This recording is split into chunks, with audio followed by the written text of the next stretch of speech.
And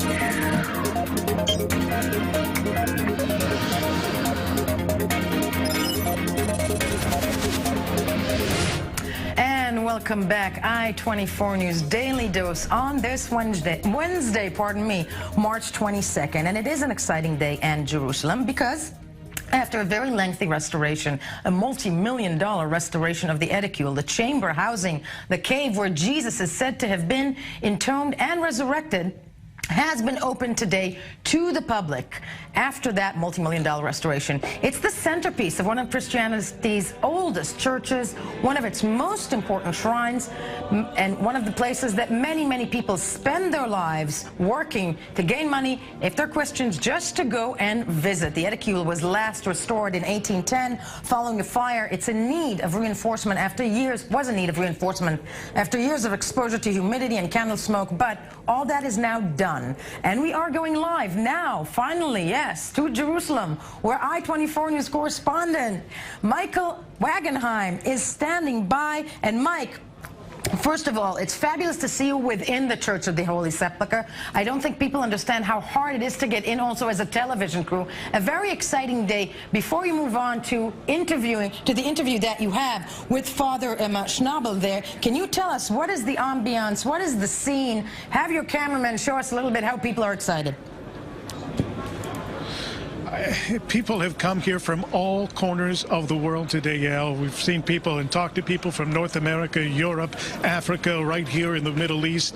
It's a very emotional day here for everybody involved. People have been waiting in line for hours now to get into the shrine here, to see this renovated shrine that they just haven't had access to in quite some time. I'm going to step out of the way and we'll give you a better visual of what's going on here. This line has stretched now for quite some time. We see the shrine itself just behind these gatherers here in front of us. So people are entering. They're getting about a minute and a half into this shrine here. It's freshly renovated. A lot of work had been done over the last 9 months to get this prepared. There's 3 denominations of Christianity that run the church here. They control various wings, but they could never really get on the same page as far as how to renovate it or if it should even be done at all. Well, the Israeli state stepped in last year and said that it was so structurally unsound to go in here anymore that something had to be done, and it really forced the denominations to come together and make something happen. A multi-million-dollar project that's taken 9 months to complete. Today is finally the day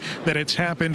There was underground drainage work that was done, masonry of the tomb itself. Titanium bolts were put into the stone slabs to make it more structurally sound. You mentioned all that black soot from pilgrims' candles that they light when they come here. That was removed as well. The frescoes, the dome over top of us, all got a facelift, fresh paint.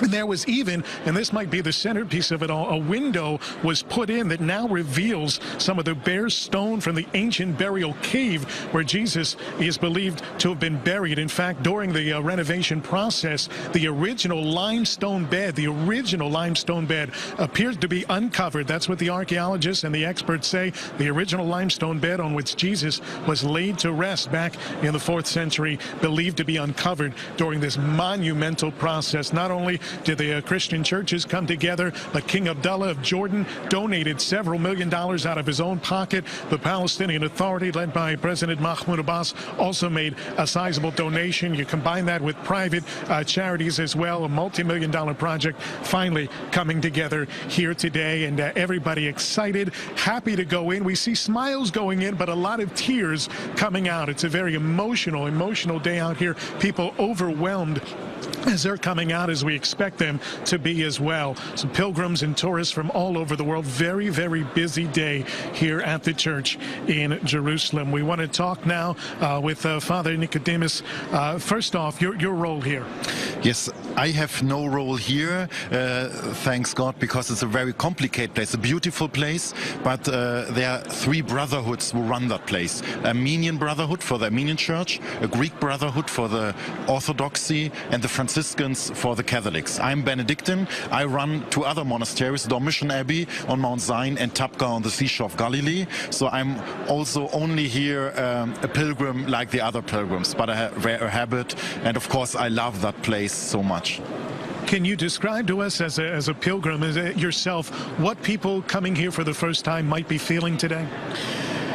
Yeah, I think it's touching for everybody. And what you mentioned, that's the place. It's a very ecumenical place, because that's not a place only for Catholics or only for Orthodox or only for Anglicans or Lutherans or Oriental Orthodox. It's really through the ages, through the centuries, people are coming here to the holiest place of Christianity, the empty tomb of Jesus, the place he arose. That's really the most important place. And people come from all continents, from all denomination backgrounds, and really they come full of desire.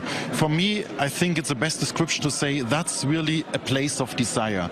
Desire that people pray for their families, that people pray for their own, for peace in the world. That's a classical prayer, I think, in all religion. And often, especially if you mention people from Africa, so that's really, they have only the chance once a lifetime, because for financial reasons. And if you really see the people, really, maybe they long for 5-6 years to come, and now they are here. And of course, they bring with them in their heart their whole families. And really, they have this very precious minute to be at the place we believe Jesus rise to heaven. And I think this is for a Christian very touching. I think you can compare that to Jewish pilgrims who came to the Kotel and also have the same feeling, wow, I'm here. And it's the same. It's really the holiest place for every Christian. It doesn't matter which denomination. Talk about the denominations, and they really had a difficult time, almost a territorial stance in trying to figure out how to renovate this place. They finally got it done, though, finally came to an agreement. Do you think this is going to bring the Christian community here in Israel and around the world together as well, based on what happened here? I would say a big yes. Yes, I think this is really because I think the people here suffer that the image of that church is so ugly, that the people say, and if you hear often to tour guides, yay, the fighting monks and much troubles, this is very old stories, but the people like to hear that. And here we have the signal, no, really the three big denominations here. We have, in fact, 6. We have the Copts behind the tomb, we have the Syriacs, we have the Ethiopians. So in fact, we have 6 denominations here in the Holy Land.